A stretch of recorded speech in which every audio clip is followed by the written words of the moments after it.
How to care for a croton plant. Crotons, also known as rushfoil and Joseph's coat, are tropical plants with bright, vibrant, and multicolored leaves.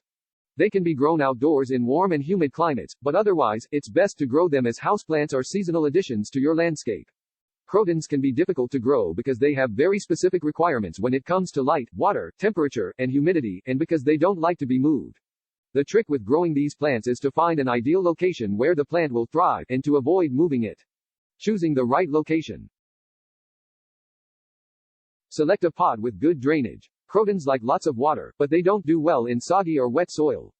To ensure the pot provides proper drainage, look for a container that has drainage holes in the bottom. When choosing a container size, look for a container that's about 1/3 larger than the plant's root ball.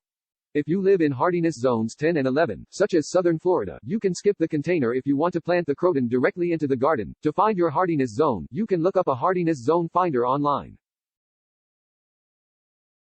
Choose an area that gets 6 to 8 hours of bright sunlight. Crotons need lots of bright sun to maintain their colorful leaves, but they can burn in excessively hot, harsh light if exposed all day.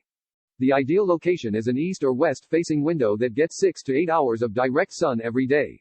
Crotons that get too much direct sunlight may end up with scorched leaves. Crotons that get too much direct sunlight may end up with scorched leaves. Keep the plant away from drafts. Crotons will not tolerate drafty air, especially if it's cold air. Choose a location that's far from drafty doors and windows, vents and air returns, ceiling fans, and anywhere else that it might be subject to air currents. Move the plant as little as possible. Once you've found a location where the croton is happy, avoid moving it at all costs. Crotons don't respond well to shock, which includes being moved. Don't be surprised if your croton drops a number of its leaves after you move it.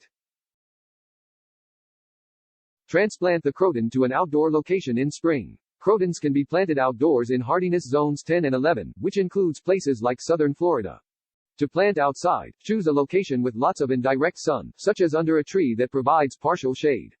Aim to move the plant outside in mid to late spring to minimize shock to the plant. A croton will not likely survive in cooler climates where the temperature gets lower than 40 degrees Fahrenheit, 4 degrees Celsius. If the winter temperatures in your area drop below this, you can transplant the croton back to a container and bring it inside for winter, or treat the croton as an annual and let it die over the winter. If you do move your croton inside and outside depending on the season, be prepared for the leaves to drop. The ideal soil for crotons is a rich and well-draining soil that's full of nutrients. To enrich your soil and improve drainage, amend it with aged compost before planting.